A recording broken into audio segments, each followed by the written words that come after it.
71 लाख के 355 ग्राम मेफेड्रिन ड्रग्स के 2 आरोपियों को क्राइम ब्रांच यूनिट 12 ने किया गिरफ्तार।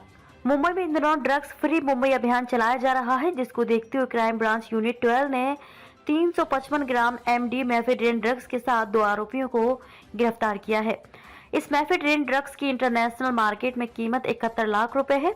क्राइम ब्रांच यूनिट 12 की जांच में ड्रग्स बेचने वाले आरोपियों की संख्या बढ़ सकती है।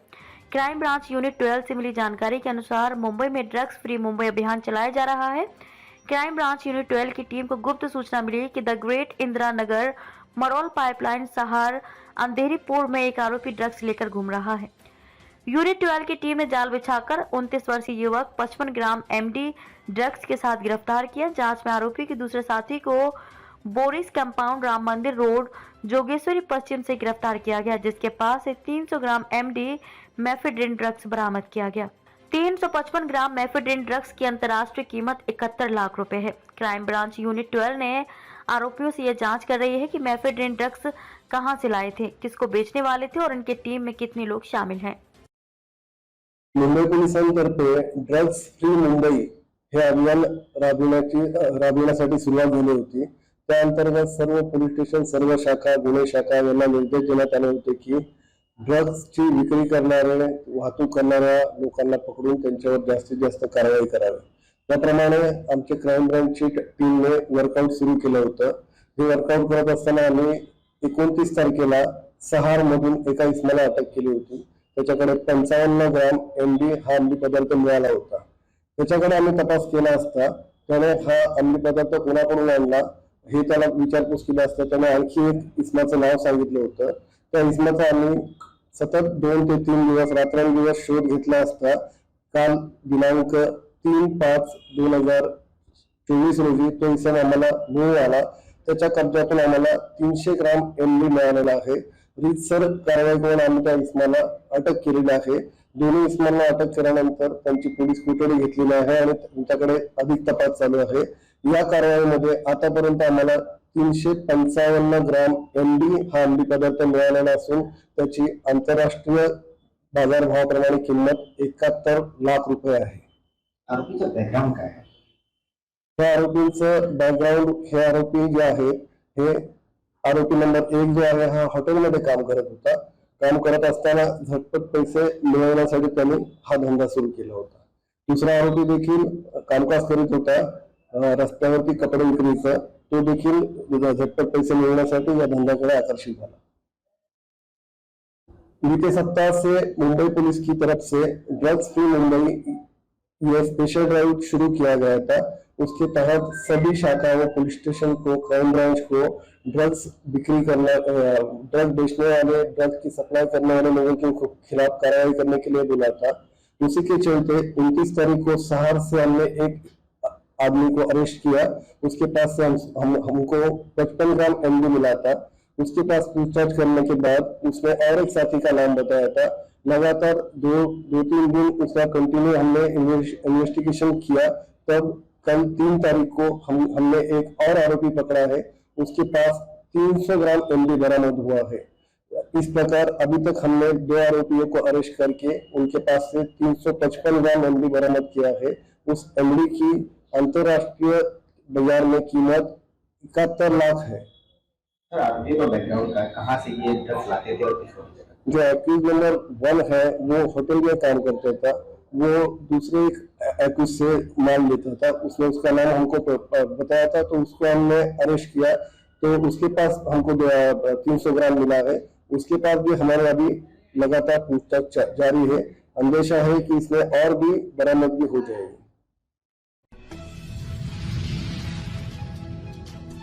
खुद के सपनों का घर बनाने के लालच में मुलुंड निवासी वरिष्ठ नागरिक के घर से की गई करोड़ों की चोरी करने वाला आरोपी चढ़ा मुलुंड पुलिस के हत्थे। 12 घंटे के भीतर आरोपी हुआ गिरफ्तार। मुंबई में खुद के सपनों का घर बनाने के लालच केयरटेकर ने ही मुलुंड निवासी के घर से करोड़ों रुपए के सोने के जेवरात और अन्य मुद्दे माल की चोरी करने का मामला उजागर हुआ है। हालांकि मुलुंड पुलिस की तत्परता के चलते आरोपी को 12 घंटे के अंदर ही गिरफ्तार कर लिया गया। फिलहाल आरोपी पुलिस हिरासत में है और आगे की जांच चल रही है। मुलुंड निवासी वरिष्ठ नागरिक के घर से करोड़ों रुपए की चोरी करने वाले केयरटेकर को आखिरकार 12 घंटे के भीतर गिरफ्तार कर लिया गया। आरोपी का नाम अमित वामन बताया जा रहा है। अमित पिछले 6 साल से मुलुंड निवासी आशा कार्या के घर पर केयरटेकर के रूप में कार्यरत था। आरोपी ने पुलिस को बताया कि पिछले 6 महीने से आरोपी चोरी को अंजाम देने के लिए प्लानिंग कर रहा था। इतना ही नहीं, अमित ने इस घर की तिजोरी की डुप्लीकेट चाबी भी बनवा ली थी और 10 अप्रैल से 18 अप्रैल के बीच जब पीड़ित परिवार इलाज के लिए बाहर गया था, उसी दौरान मौके का फायदा उठाकर अमित ने 1 करोड़ 3 लाख की चोरी को अंजाम दिया। 18 अप्रैल को जब संबंधित परिवार दोबारा घर लौटा तब इस घटना का खुलासा हुआ और पीड़ित परिवार ने सीधे मुलुंड पुलिस स्टेशन में जाकर घटना की जानकारी दी, जिसके बाद 12 घंटे के भीतर ही आरोपी अमित को गिरफ्तार कर लिया गया और आरोपी के पास से चुराए गए 1 करोड़ 3 लाख रुपए के माल को भी जब्त कर लिया गया। फिलहाल आरोपी अमित पुलिस की हिरासत में है, जबकि जुर्म में अमित का साथ देने वाले वॉचमैन की जांच जारी है।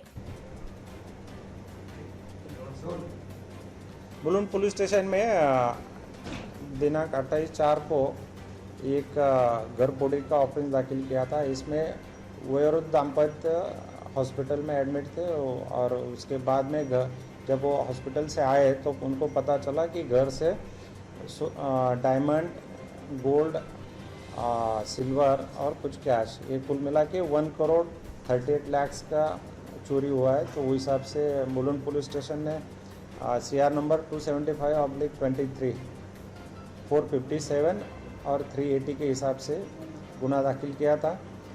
इतना बड़ा चोरी के बाद ये हुआ कि मुलुंड पुलिस स्टेशन के सीनियर PI और उनकी डिटेक्शन ऑफिसर की टीम इस पे काम पे लग गई और उन्होंने सब आजू बाजू के एरिया में इंक्वायरी किया, घर में जो काम कर रहे थे उनसे इंक्वायरी किया, बिल्डिंग में इंक्वायरी किया, कुछ गोपनीय इंफॉर्मेशन भी निकालने की कोशिश की। तो ये आखिर में ये पता उनका डाउट उसी घर में एक वार्ड बॉय का जो काम कर रहा था उस पर गया, अमित वामने करके उसका नाम है। तो उसका थरोली इंट्रोगेशन के बाद उसने गुनाह कबूल कर दिया और गुने में जो भी चोरी किया था तो उसमें से 1 करोड़ 37 लाख का पूरे जेवरात और कैश वापस दे दिया उसने। इसके ये जो अमित वामने ये जो चोरी करने गया तो वो टाइम पे उसको वहाँ का एक वॉचमैन है, उसने भी हेल्प किया। वॉचमैन जब ये गुनाह हो गया तो पैसा लेके वो गांव गया, उसको भी अभी हम ला रहे। तो ये कुल मिला के ऐसा हुआ और हमने ये पूरा 1 करोड़ 37 लाख का टोटल अमाउंट वाला जेवरात और कैश हमने जब्त कर लिया। फरियाद दर्ज होने के बाद कितना समय लगा आरोपी को? ये हमने 12 घंटे में हमने आरोपी को डिटेक्ट कर लिया और उसका पुलिस कस्टडी भी मिलके हमने पूरा रिकवरी करके आज उसका पुलिस कस्टडी भी ख़त्म हो रहा है। तो ये हिसाब से ऐसा इतना बड़ा गुनाह और कम समय में डिटेक्ट, ये अच्छी बात। दूसरा आरोपी हम गाँव उसका जब अरेस्ट करेंगे उसके बाद उसका डिटेल में बता देंगे। जो आरोपी हमने पकड़ा है उसके ऊपर इसके पहले कोई भी गुनाह दाखिल नहीं है, कहीं भी उसका क्रिमिनल रिकॉर्ड नहीं है। आरोपी जो पकड़ा गया है रिकवर माल में से क्या उसमें से कोई दागिना, कोई ज्वेलरी और किधर बेचा है?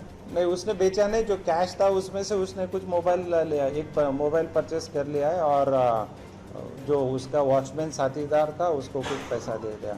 बाकी ऐसे आह्वान करूँगा कि एक तो इतनी बड़ी चीज़ें घर में नहीं रखनी चाहिए, कहीं सेफ जगह पे रखना चाहिए और जो भी अपने घर में काम कर रहे हैं उनका थोड़ा जांच करके लेना चाहिए। आरोपी कहाँ का रहने वाला था और इसका मोटिव क्या था? ये कर्नाटक के चुनाव में इस बार कांग्रेस अपनी पूरी ताकत लगा देना चाहती है। प्रदेश में अब चुनाव प्रचार के लिए महज कुछ ही दिन बचे हैं। ऐसे में चुनाव के आखिरी पड़ाव में कांग्रेस प्रचार में कोई कमी नहीं छोड़ना चाहती। कांग्रेस की पूर्व अध्यक्ष सोनिया गांधी अब खुद प्रचार करने के लिए मैदान में उतरने जा रही हैं। कर्नाटक में कांग्रेस पार्टी के लिए गांधी परिवार से राहुल गांधी और प्रियंका गांधी पहले से ही प्रचार कर रहे हैं, लेकिन अब सोनिया गांधी भी लंबे समय के बाद चुनाव प्रचार में उतरने जा रही हैं। गौर करने वाली बात है कि आखिरी बार सोनिया ने 2019 के लोकसभा चुनाव में रायबरेली में चुनाव प्रचार किया था। सोनिया गांधी ने 14 दिसंबर 2019 को भारत बचाओ रैली में दिल्ली के रामलीला मैदान में भाषण दिया था। सोनिया गांधी कर्नाटक के हुबली में प्रचार करने के लिए उतरने जा रही हैं। यह वह क्षेत्र है जिसे हिंदुत्व की प्रयोगशाला कहा जाता है। गांधी परिवार के सदस्यों के अलावा कांग्रेस अध्यक्ष मल्लिकार्जुन खड़गे, जो कि खुद कर्नाटक से आते हैं, वे पिछले 20 दिनों से पार्टी के लिए प्रचार कर रहे हैं। पार्टी के कर्नाटक इंचार्ज रणदीप सुरजेवाला भी पार्टी के लिए यहां पिछले 2 महीने से कैंप कर रहे हैं और प्रवक्ताओं की फौज के साथ पार्टी के हर पक्ष को मीडिया के सामने रख रहे हैं। प्रियंका गांधी ने अपनी मां और भाई के संसदीय क्षेत्र में उत्तर प्रदेश में चुनाव प्रचार किया था। ऐसा पहली बार है जब गांधी और नेहरू परिवार की तीनों सदस्य कांग्रेस पार्टी के लिए प्रचार करने उतर रहा है।